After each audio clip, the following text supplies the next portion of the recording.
Hello. Uh, so your first question may be, why is Pokemon Shield on my screen? Why are you playing this game? And to that I say, I've got something to talk about. That's really it. This is mostly gonna be unscripted. By mostly I mean all of it is. If I'm deciding to talk about something, that I do it best when I'm unscripted, and when I want to write something down, I do it best when I carefully think out everything. Uh, but this is Pokemon Shield. It is it came out in 2019, I believe. So it's 6 years old. Let that sink in for a sec. It's also one of the most controversial Pokemon games out there for many reasons, and we're gonna talk about none of them, and instead, we're gonna shiny hunt in this game while I talk about what I want to talk about. So there's a Pokemon that I've wanted for a while now. It's Shiny Galar and Zigzagoon. I love Zigzagoon in this game. It is probably one of my favorite Galarian designs or regional forms out there, aside from Alolan Raichu, which is my favorite. So the goal, while we talk about what I want to talk about, is just run into a bunch of shinies and run into a bunch of Zigzagoon. Hope they're shiny. That's pretty much it. So, what am I planning to talk about? Well, I want to talk about Leon. Now, for the uninitiated, Leon is the champion of the Galar region. He is the final fight that you face in the main story of this game. He is constantly present throughout the game, unlike a lot of other champions, and you're constantly told tales of like his, exceptional battling skill.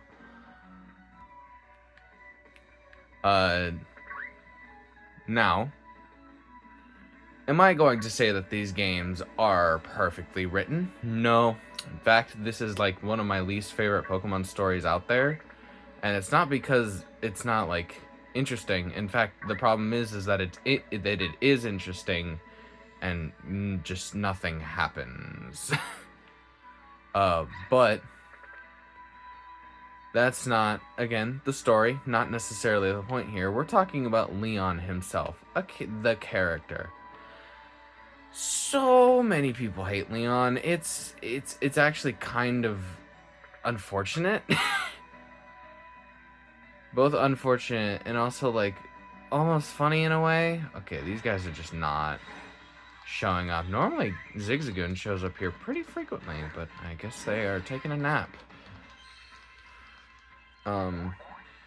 But it is probably one of the saddest things in Pokemon that Leon is just as brutally hated as he is.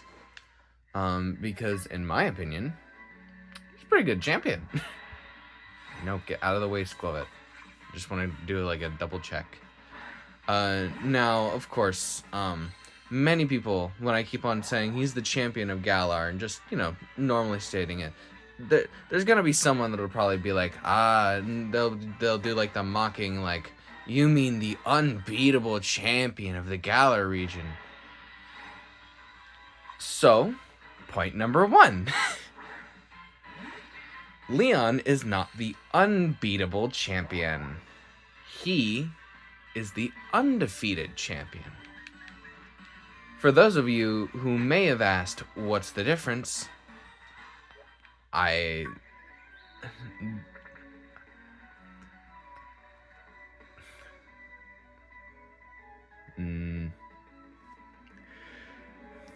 See, I'm thinking now. Great. Maybe this is why I should have a script, but we roll with it.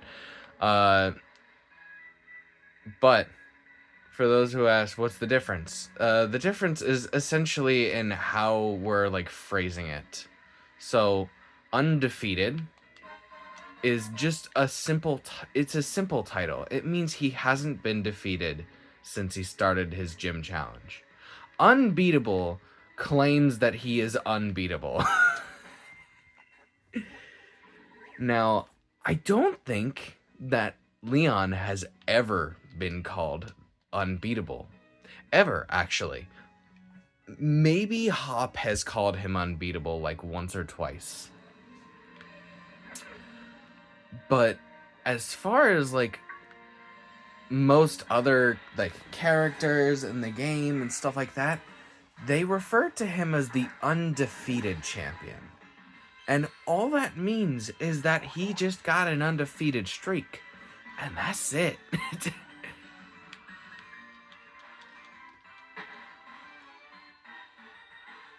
Many people, there's also a few people that might state like, oh, he has a terrible team. There's no way he did that. There's no way he stayed undefeated with a team like that. And to that I say, is that not more impressive? In my opinion, if you have a team that is, considered weaker, like he has a Charizard. Charizard's not that great. He's got a 4 times weakness to Rock, not necessarily like stats that are like competitively viable or, it's not that great, and yet it's his ace. Then I believe he has like some bug Pokemon, like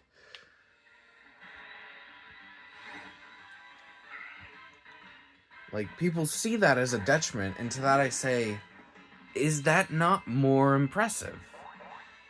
That he has stayed undefeated with a weaker team. The game is showing you that he is more powerful than you may think. Now, of course, you have to defeat him to become the champion yourself. So, I mean, it's not like it necessarily matters too much how difficult his team is to beat, even though, a champion battle is more fulfilling to beat whenever you're up against a real tough challenge, of course. I know that. But in terms of a world building and storytelling perspective, it is impressive that he has managed to remain undefeated throughout his entire gym challenge. And through his long stint as champion. Because there's only one way that cape's got so many sponsors. It's because he's been champion for a while. And let's go to that cape with the sponsors on it.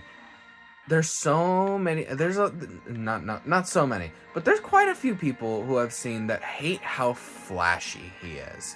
He's always so showy, and he's a show-off, and his ego's big. He's got a whole pose dedicated to himself.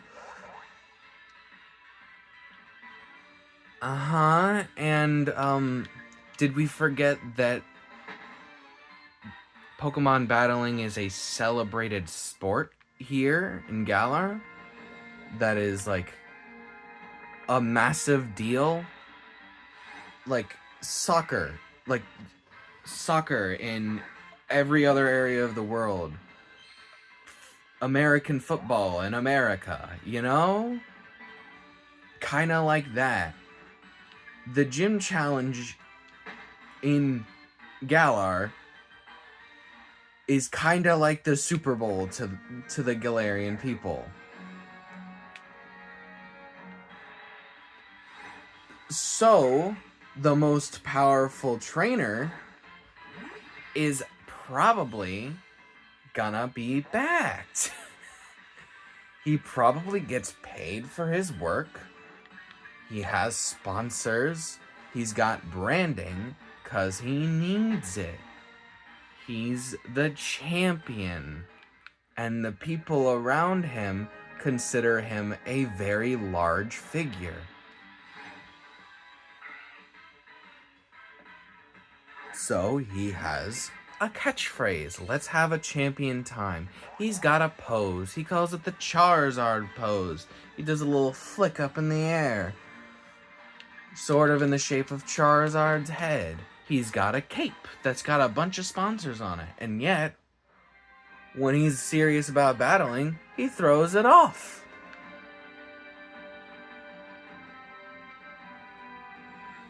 Anything want to show up for me? No.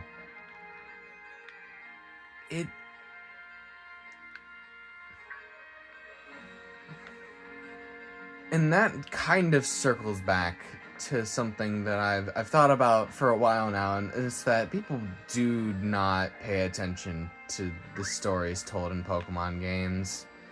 And they act like it's because it's bad, and like it's not bad. Like, no, they're not like Final Fantasy levels of like incredible. This is not going to be a Persona game. But like, it's a simple story, and all you have to do is pay attention to it for a while. People act like they have to mash through the dialogue on the first playthrough, and that it is an exhausting waste of time. And I'm like, it's a story. It's world building. They're trying to tell you something here. It may not like be much, but it's still something. And now, granted, again, I'm talking about Sword and Shield here, which is, again, not a very well-written game. I agree. I barely paid attention to the story my first time around, too. But, like, that's because the game doesn't want you to pay attention to the story, which is something that actually characterizes Leon in a very good light. So, throughout your journey, you'll hear of these incidents of, oh, Pokemon are Dynamaxing just out in the wild, not even in the wild area. Oh, there's like problems running amok. And there's like one specific case where like you're like going through a tunnel and everyone's like, oh my god, there's a rampaging Berserker. And then when you get to the end of the tunnel, oh, Leon's finished it. Someone took a picture of him battling with it, and that's all you get to see. That's it. You don't get to help. Leon then talks to you afterwards and tells you, let the adults handle this. You go and enjoy your gym challenge. It's very paraphrased, but it's something along those lines. And aside from Black and White, that is the most involved anyone has been like in like a higher position of authority has been like helpful and actively trying to like move the like be a part of the plot and help fix things. I don't, yeah, there's not, because you go into Po Town alone for some reason. And like, sure, they're fighting off Ultra Beasts in Sun and Moon. Like, oh, you see them, they are fighting off the Ultra Beasts. But you have to go stop Luzamine. Why? I'm 10 years old. In X and Y, you're the one who stops Team Flare. What is anyone else doing? Who knows? They literally announced on everyone's holocasters they're gonna blow up the world. Team Galactic, I haven't finished Platinum yet, but in the original Diamond and Pearl and BDSP, you're the one who takes on Cyrus, and Cynthia stands back, or I think she might just arrive in BDSP, and lets you take care of it. Why? In Ruby and Sapphire, you're the one who basically has to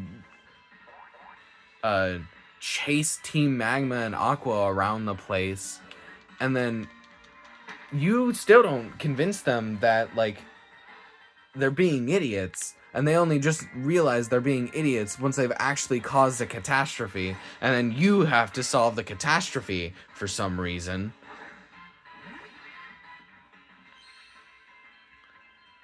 Everyone in this, every adult in this story, especially Leon, is actively trying to stop whatever threat is going to come.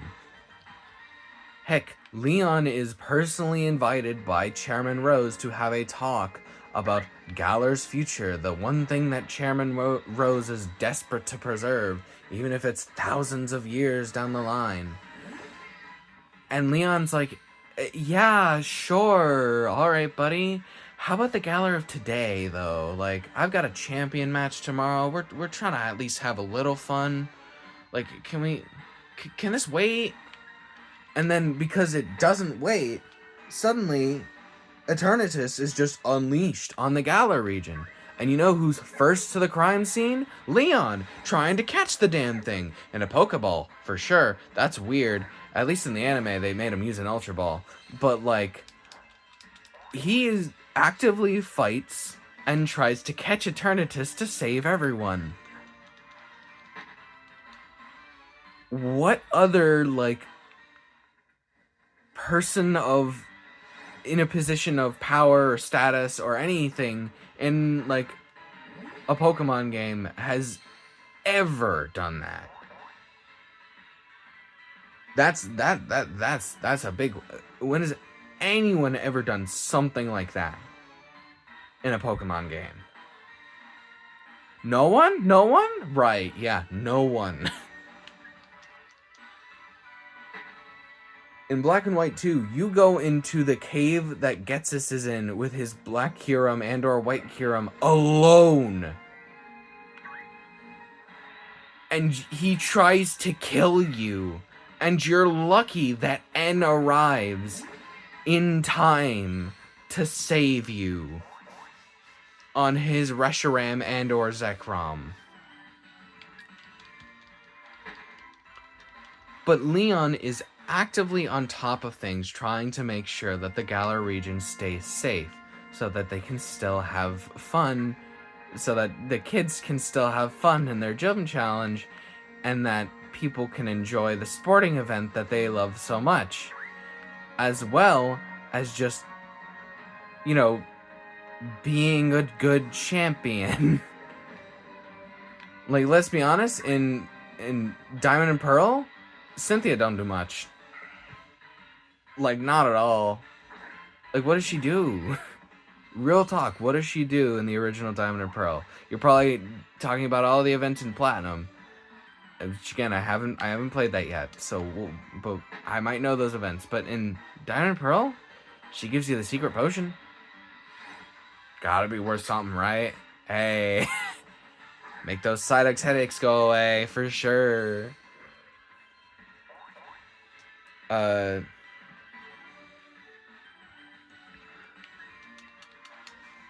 Now, onto a couple other points. So, because these games try to, like, be simple and be straight to the point, funnily enough, as much as people hate how not straight to the point this game seems to be, it's actually very insistent on getting straight to the point of gym challenge, do your gym challenge, you should do your gym challenge. There's not too much you can glean from Leon's character himself, and that's because he's putting up his best, like, front. In things like Pokemon Evolutions and, like, Pokemon Twilight Wings. And, if I may extrapolate from, the anime, Leon is very nervous about having this role as, like, this all-important champion that so many people look up to. In Evolutions, the episode that's dedicated to Leon is him about to fight you in the champion match after the Eternatus fight. He's in the locker room and the lights are off. He's being comforted by his Charizard and he is breathing heavy. He is remembering the events from basically yesterday. And he realizes that he could do nothing in that moment. He was powerless to stop Eternatus. You managed to stop it. Well, he couldn't. The undefeated champion of the Galar region couldn't stop the great threat against the Galar region. And that weighs on him. Now, of course, again, this does not necessarily happen in the game itself. But it is okay to take things from other materials in order to, actually expand upon your character a little bit. That's okay. I especially love the episode of Twilight Wings. I think Twilight Wings has like a kind of overarching story arc with this boy who's trying to make sure that his friend, who is very sickly and constantly in the hospital, gets to see Leon's match. I think it might just be one episode. And Leon personally comes to pick the kid up and make sure that he can come see his match. Crazy. Absolute madness.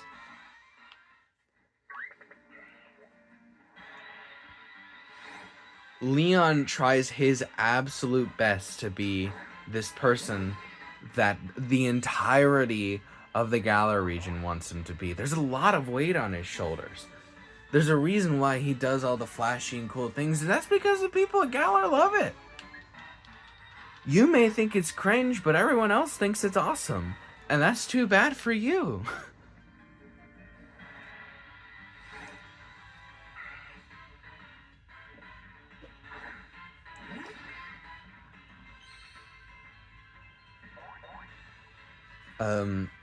I guess the only other bit of characterization you get about Leon is that he is, quote, pants with directions. He's very bad with directions. He has no clue where he's going most of the time. You don't really get to see this in action. In fact, he tends to be right where he needs to be at the right time. Aside from, like, a couple of times where he's late, but, like, not really. In the anime, you get to see this a whole lot more clearly, and I think also in Twilight Wings as well.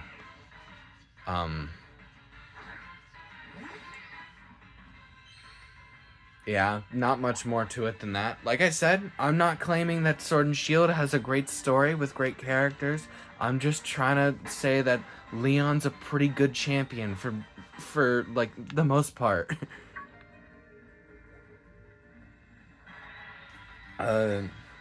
But in all honesty, he's fairly humble. And again, people point back to all the flashiness, and I say, well, like, the people love it, so he does it. But once he becomes demoted from champion, he opens up the battle tower so that everyone can get stronger. And he just becomes another challenger. Leon is no longer champion, and he makes the most out of his remaining status as champion and creates the battle tower. He runs it personally. Like, he takes his loss in stride. When you beat him, he gives a smile. He is almost glad. This is more of an interpretation, but he seems almost glad that someone has finally beaten him, has taken this load off of his shoulders, being put on this pedestal of being this ultimate being that hasn't been defeated. To some people, maybe even is unbeatable. But when you beat him, he became a man again. Just a normal guy. Just another person who loves Pokemon battles. And I think that's really cool. If you notice when you're playing the game, when you get to the champion battle, you'll notice that Leon's battle theme is a remix of the Hall of Fame theme. I think of that more like it's a victory lap. This championship battle is kind of a formality at this point, because you took on the real threat that was threatening the region. You took it on and you won. You caught the problem that he couldn't. So at this point, he knows you're stronger. So this is simply your victory lap. This is you just proving to the rest of the world that you have what it takes. And I mean, hey, that seems pretty cool to me. Again, some of this is interpretation on my part. You may not necessarily see it this way, but I think it's pretty cool. I think that'd be pretty cool. And now I'm gonna pivot from game Leon to anime Leon. Now, Pokemon Journeys, I would say I watched all of it. I would say for the most part, it's pretty good. My favorite series in all of the anime is X and Y. I'm sure I'm not in the minority on that one. I adore X and Y. And my least favorite is Sun and Moon. That's not necessarily because Sun and Moon is bad. In fact, the relaxed chill vibe is pretty great. If you are, if that's what you're coming into it for, then yeah, absolutely. It's a great time. All of Ash's Pokemon are really cool in that game, in that series too. He gets a mythical. He gets to work with Naganadel and Ultra Beast. I believe, I haven't watched all of it, but like he gets to like ride Solgaleo, and of course he becomes champion for the first time there. And of course that's because in the games, in Sun and Moon, the games, the entire premise of that game is that you are Alola's first champion. So of course Ash becomes Alola's first champion, and I think that's really cool. My personal problem with it is that because Alola is such a relaxed region, battles feel too quick. They're not necessarily like action-packed. Like, the best you'll get is when a Z-move pops off. And Z-moves, controversial take here, I think Z-moves are awesome. Bro, you show me a little funky little crystal that makes me do a dance, and then makes my Pokemon do a super duper powerful attack, bro, I'm sold. I'm a sucker for Z-moves. I love whenever they pop them off at any point in time. But like, the championship match was 3-on-3. I think the only full 6v6 in the entire series. I could be wrong. Again, I don't think I've watched all of it, or I've like fallen asleep and like skipped a few episodes. But I think that's the only full 6v6 in the series is a exhibition match with Kukui. Which, like, like, the Kalos League, the entire thing was full 6v6s. There was intensity in each and every battle. that happened on that stage. Heck, it made you care about Trevor. It made you care about Trevor. At least for a little bit. But Sun and Moon, unfortunately, it just doesn't reach that level of hype for me, and that's just kind of the side effect of the tone that it's trying to take, which is fine. I think it's a good thing. But after the whiplash of X and Y, this like very like story-driven, character-building series into this, now just take a break. Sit on the couch. Sip a cup of Joe. Relax. It's not that serious. But it was that serious.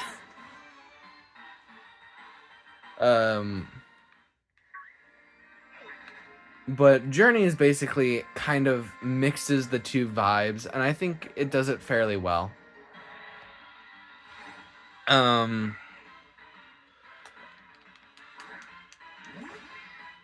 But in Journeys, a lot of people had issue with the fact that Leon was considered world champion as well. He was the current reigning monarch of the World Coronation Series, which is an awesome way of implementing the VGC from the games at that particular time, because it goes from Pokeball to Great Ball to Ultra Ball and Master Ball, just like in the games if you're doing like online VGC stuff. Really cool. Love that idea. Absolutely love it. And like, it's the same arguments. Oh, his team is too weak. There's no way he would have gotten to world champion with that team, especially with a Charizard. That thing's weak. And again, especially with anime logic, is that not more impressive? Let's think about it this way. Ash Ketchum has a Pikachu. A little babu, little baby Pikachu. He constantly uses it. And constantly comes out on top. With a Pikachu. Now, of course, you could say that, like, oh, but the anime has proved to us that this Pikachu is like abnormally strong, and like, oh, like he's more than just like a normal Pikachu. And like, yeah, I agree. But who's to say that's not the same thing for, say, Leon's Charizard? I mean, they essentially show that in that final battle where Charizard constantly powers up alongside Pikachu.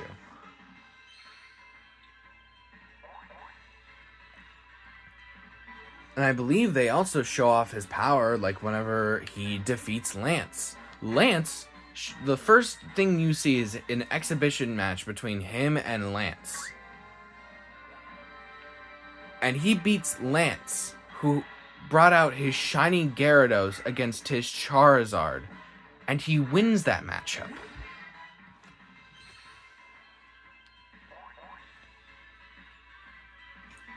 So that should prove to you already that A, his Charizard is probably also abnormal, and B, he's very strong. However, we get to see a lot more of Leon in the anime, especially when it comes to his anxiety. He constantly talks about it. He also gets to talk about how he trains. You know, what he just does. He literally just flies around half the time. Isn't that fun? He just flies around on his Charizard and beats things up. It's great. And then he has fun with Pokemon. They actually draw a lot of parallels to him and Ash. They're very similar in the way that they do things. They give their Pokemon agency. They're very, like, considerate. whenever talking about Pokemon in Pokemon battling, they're very humble. They know when, when to be flashy and when to, swallow your pride and, take it on the chest. They are very similar. Of course, people ignored this because, Pokemon's apparently not that deep, of course.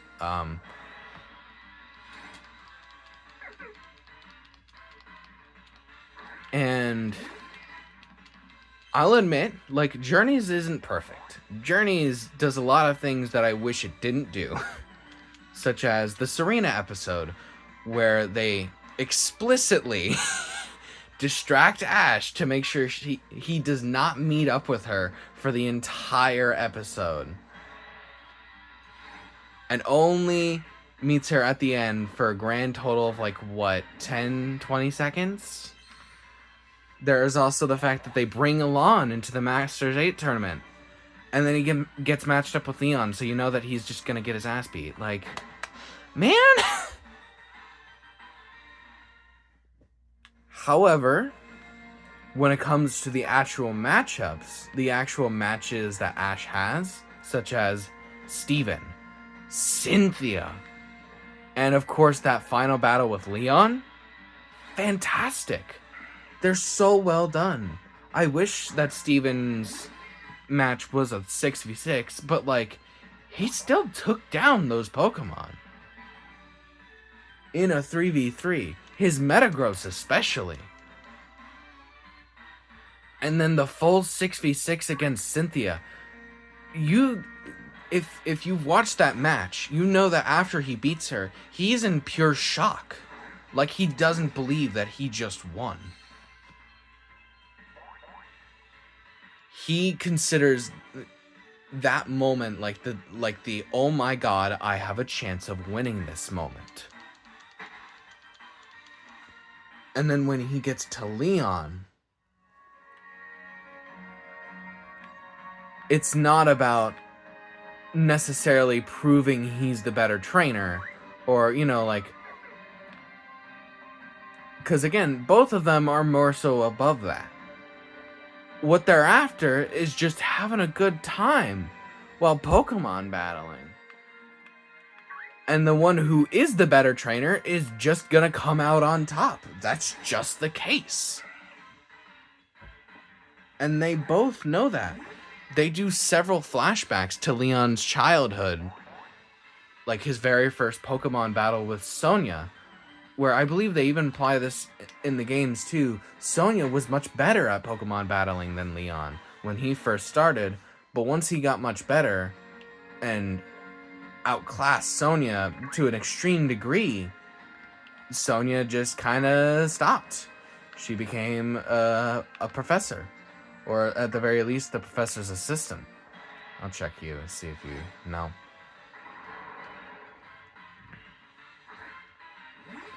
And they strayed a bit farther, but they're still childhood friends.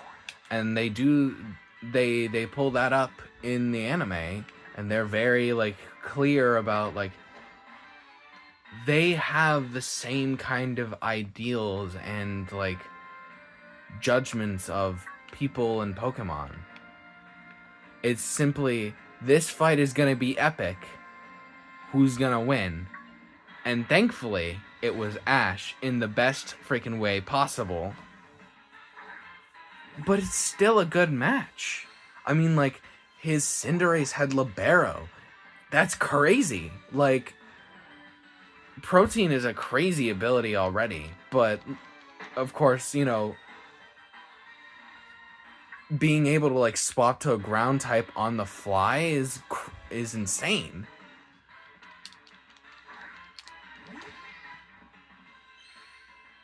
His Charizard shows off, incredible strength, while Pikachu shows off incredible speed. His Rillaboom destroys two of Ash's Pokemon. It is a tough match.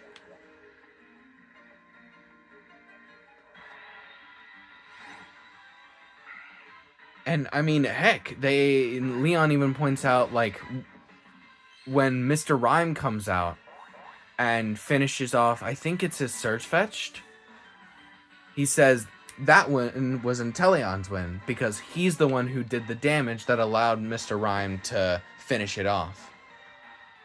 And Ash has always done that, of course. But he's never necessarily seen anyone like announce it like that. But he's very much the same. When Lucario gets knocked out, I believe Dracovish comes in and just tears it up. He's crazy in this one. He even gains like some special power that like just I don't know what happens, man. His spikes go glowy and then they can like extendo. It's weird. I don't get to do that with my Dracovish. Why can't my Mr. Fish do that? It's an awesome fight. And it's against two trainers with very similar ideals. And that's where the best fights come from, in my opinion. When you've built up these characters in such a way where they turn out very similarly, and yet they're still clashing, it becomes just more of a battle to see, well, which of you can pull it off.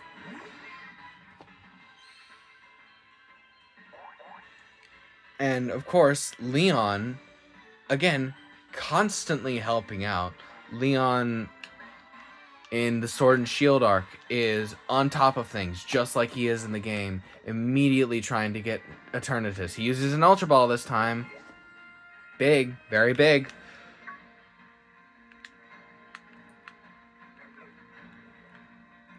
I just find it really hard to believe that so many people dislike Leon when he's very clearly meant to be a very likable person. And in a way, fairly relatable. I mean, like, if you were in that position of, like, great status and power, like, wouldn't you be afraid of losing it too?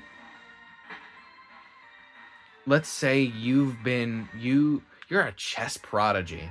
You've been told your whole life you're smart, right?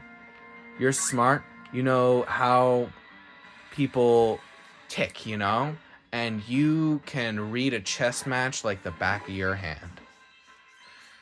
And since you were 6, you have been undefeated in chess.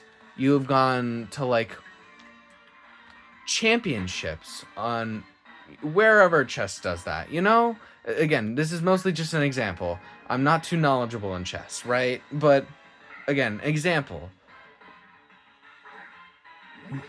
Let's say you're champion, you're this like massive untouched idol in the chess world for 10 years straight. And you see this other guy who's fairly small, but you recognize that same spark. Uh-oh. That guy, when he gets more experienced, could stand up against me. And I might lose my title. I am supposed to be this, like, untouched, like, incredible person at chess. And yet if that guy reaches my level and eventually comes to face me, I don't know if I'm gonna win. That anxiety is actually what kind of, like, made me realize, oh, this character is actually kind of neat, though. Because, like, not only does he have that kind of, like, that, like, very different, very flashy, very involved way of being a champion, but he's also just kind of a dude. He's a normal guy who just likes living life. He's got worries and personal struggles. I mean, in the Isle of Armor, you get to see his old master, and Mustard, bro has let himself go hard, and yet he's still kicking. He's still putting up a fight all of these years later. You can very clearly see where he got his, like, way of thinking and ideals from.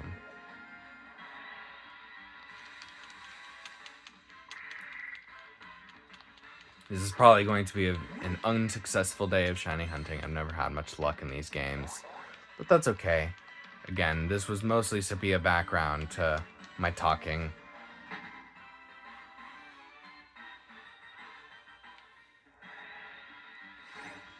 But, closing thoughts, like, Leon's a cool dude. And it's unfortunate to see so many people just outright dismiss him, you know? Like, in Scarlet and Violet's story, many people, or maybe not many people, but, like, I've seen, like, a few people just completely, like, disregard the Team Star storyline because they didn't bother to understand that Team Star aren't bad people. In fact, they are the victims.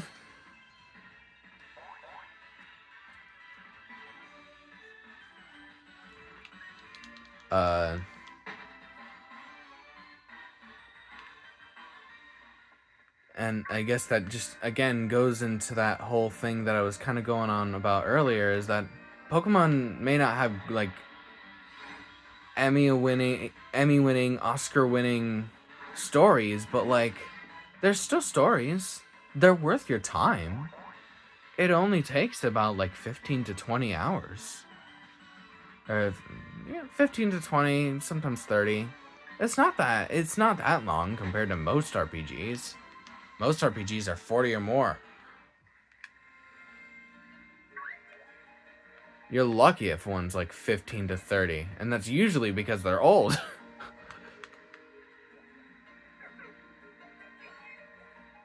Just let yourself appreciate it. See what the game's trying to tell you. If you're not particularly interested in it, I mean, like, I'm sorry. I understand. Everyone's got different tastes. But stories are meant to be experienced, you know? That's why there's a 1.5 hour long intro to Scarlet and Violet. Not because it's trying to be annoying, but it's trying to introduce you to the world, the characters, especially the characters. There's a reason why they spend time introducing you to the 3 different characters that are going to constantly appear throughout each of the 3 stories. Maybe it's because they want to give you a sense of familiarity with them and, like, actually, like, give you a reason to want to care about them. Unlike in, let's say, I don't know, X and Y, where 2 people just randomly show up on your doorstep, say, we're going to be friends. Let me take you to these other kids who are also going to be friends. Also, we're going to give you a nickname right now. You know? Things improve. Things can be interesting. The lore of this series is crazy too. I mean, like, so many Pokemon are like world-ending nightmares, like Eternatus and Terapagos. Some of them are literal gods, like Dialga, Palkia, Arceus. And people are just like, I can catch God a time in a ball. It's a funny game.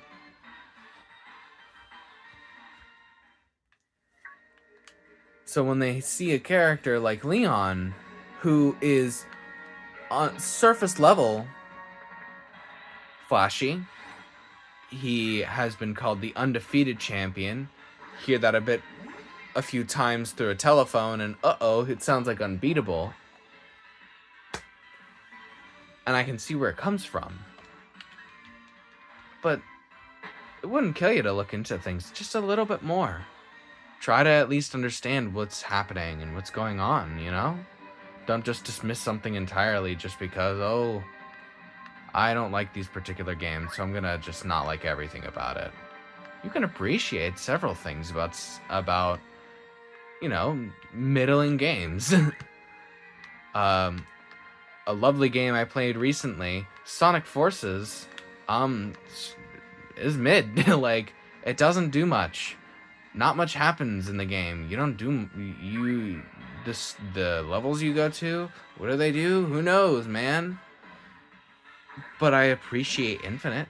I think the idea behind him is really cool. I wish they did more with him. Like, his boss fights, man, those could have been so interesting, you know? The Phantom Ruby itself and its virtual reality powers, man, what kind of crazy stuff could it have cooked up? Rather than just, you know, funky little Infinite heads. This game, I mean, like, the Crown Tundra, everyone says that the Crown Tundra basically saved this game. But, like, in the original base game, you have these two heroes of legend, along with their two Pokemon, who fight off this thing that has unlimited energy and stop the Galar region from being destroyed. Like, that's awesome. I wish they did more with it. I wish I got to, like, hear about and see these things, like, more clearly. They do this thing with Zacian and Zamazenta in the beginning where they kind of, like, have these, like, mist powers that, like, grant illusions and stuff like that. What if they, you know, gave illusions about, like, their past to the player? Or, you know, like, maybe, like, some, like, this is kind of stretching it, but, like, maybe almost, like, semi-time travel where we get to be in the shoes of one of the great heroes of legend, you know? And what about Swordward and Shieldbert? I read the Pokemon Adventures manga version of Sword and Shield, and they are implemented right into the story, right in the main story. And they make sense. It feels like they were meant to be there, and then they ran out of time. In fact, it seems like a lot of this game, they probably just ran out of time on things, and that's unfortunate. And you know what we can do? We can appreciate what's there. We can criticize what either isn't there or isn't up to snuff, and we can hope for better next time. And for the most part, I think that's worked out. Legends Arceus is really good. Scarlet and Violet, despite its very obvious and very big and important flaw, is incredible, in my opinion.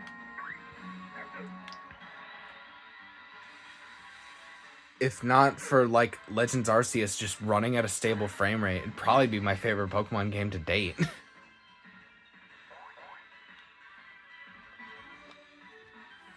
Games have flaws, and some of them are more egregious than others, I know that, but appreciating what's there ain't gonna kill nobody. And I think Leon is something that can be appreciated, rather than just punched down upon just because he came from Sword and Shield. I guess we'll do about, like, I'll try and find, like, 5 more encounters. We'll get up to that 1 hour mark.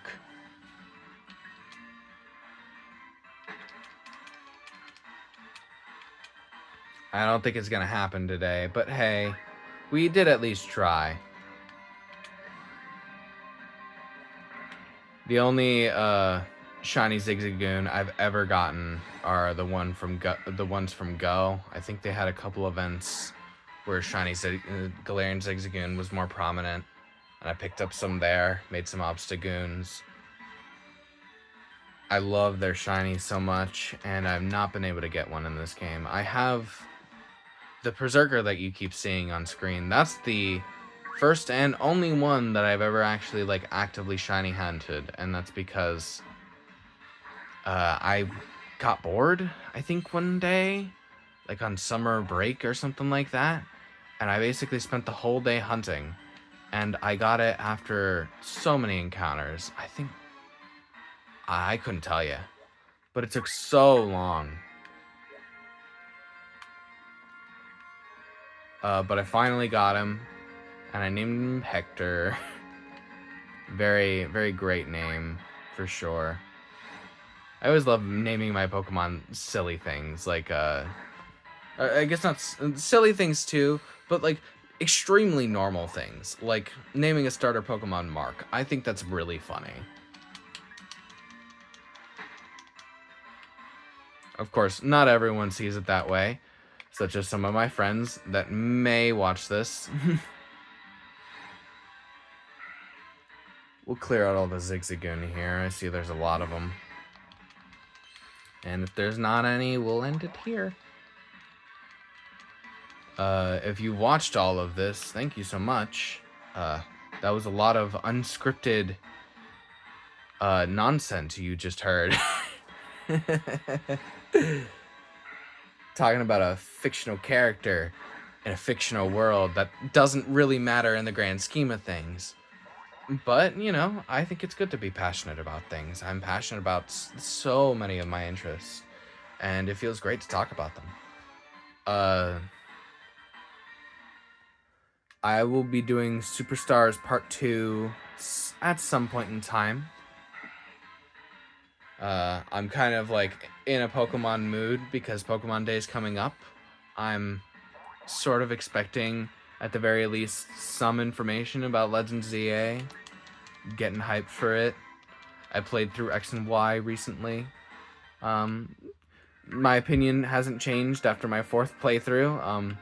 It is much like Sword and Shield, where it is a very basic game that could have had a lot more. Just a lot more. But it's still fun all the same. After all, it's Pokemon. And I think that Pokemon is fun. And staying traditional is okay. Innovating is a great thing, sure. But when something works, I mean, you stick to it, no? And you kind of build off of that thing that's, you know, you've had. Such as weather and double battles. It's what they did all the time. I think that's the last Zigzagoon. Nope, this is the last one. No pink and blue. Alright. I'll give up for the day. Or I might still hunt off camera. Who knows? Again, thanks for watching. If you've made it all the way here, that's kind of crazy.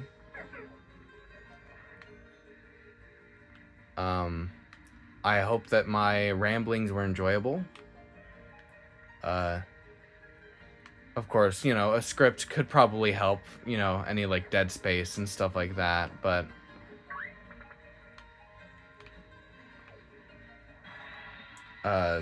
I just enjoy talking when it just comes off the dome. I find that much more fun than sticking to a script.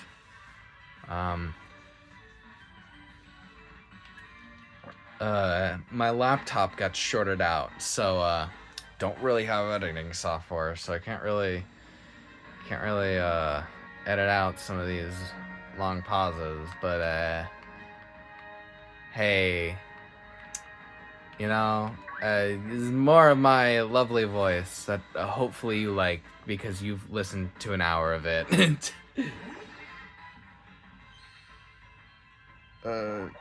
Yep, one more time, thanks for watching. If you made it this far, you're awesome. And whatever's going on in your life, you got it. It's a solved game. You know exactly what to do, for sure.